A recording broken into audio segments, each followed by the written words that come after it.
Благодарам, почитувана председателке. Најпрвин секојаш кога ќе побараме процедурално не мора да е проследено со некоја ваша забелешка, тоа е наше деловничко право да побараме процедурално, затоа што председателот нормално председава. Процедуралното некојаш ќе го побараме во сред реченица, затоа што не можеме да ја погодиме паузата. Моето процедурално денеска е поради тоа што на дневен ред ни доаѓа точка предлог на закон за адвокатура, со закон за адвокатура кој што помина на Комисија за европски прашања. Моето процедурално денеска е затоа што вие председавате со оваа комисија. Сакам да ви укажам на законот за спречување на судир на интереси.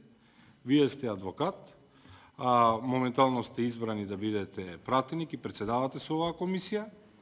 Согласно членот 11 од Законот за судир на интереси, кој што судирот на интереси е дефиниран како судир на јавните овластувања и должности со приватниот интерес на службеното лице, затоа што во предложениот законски текст има одредби кои што се однесуваат на тоа кој може да ја врши, а кој не може да ја врши адвокатската служба, односно ќе има ограничување за вршење на адвокатска служба, со што вие директно се ставате во улога на лице кое што ќе може да спречи конкуренција и ќе може да влијае.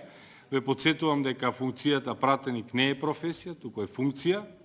Согласно овој закон, единствено вие можете да се изземете, така да јас немам процедурално право да побарам било како факт или гласање, меѓутоа можам да ви укажам на вас, да апелирам до вас, сметам дека е морален чин, ќе биде коректно да не преседавате вие со оваа точка, да ја превземе работата заменикот председател и да бидете изземена од чинот на гласање, затоа што вие важите за адвокат, тоа е ваша професија, кога што знам тоа ви е во мирување, има одредби кои што во самиот законски текст кои што директно се поврзани на тоа одредени лица на кој начин можат да ја остваруваат, да ја вршат или да не ја вршат адвокатската дејност, со што се доставува, има еден основен сомнеж за приватен интерес на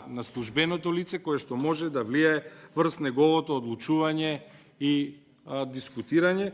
Од ова ќе ве повикам на членот 12, дека кога службеното лице ќе дознае за околностите кои укажуваат на постојање на судирни интереси, должно е веднаш да побара да биде изземено и да запре со своето постапување. Уште еднаш ќе потсетам дека согласно законот, изземањето е чин кој што може да го направите само вие лично, не може истото да биде ставено на гласање, не го давам како предлог до Законодавно-правната комисија, го давам само како предлог до вас, за еден ден да не кажете дека не сте знаеле за овие околности или не сте биле свесни за овие околности. Еве, овде сме да ви укажеме, затоа што не е коректно да одлучувате кои можат, а кои не можат да се занимаваат. Сметам дека таа пракса треба да ја воведеме, затоа што гледаме пракса како премиери даваат тендери на кумови, гледаме длабок непотизам и владина доминација.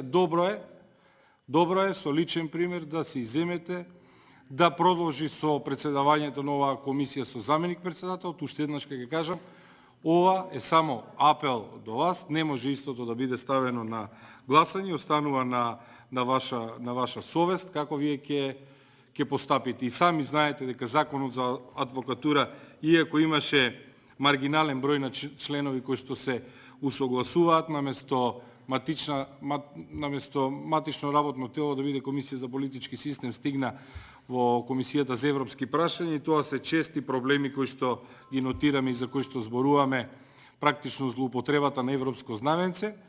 Да не ја зачиниме таа злоупотреба на европско знаменце и овде со тоа што нема да водиме сметка за оваа одредба и за овој член од законот, затоа што впрочем ми сме Законодавно-правна комисија. Уште еден апел до вас и ќе ве потсетам дека не гледа јавноста, не гледаат многу адвокати и сметам дека не е коректно еден од нив да одлучува за тоа кој може. Знаете дека има такви одредби, има ограничување и забрана кој може да се занимава со адвокатска дејност.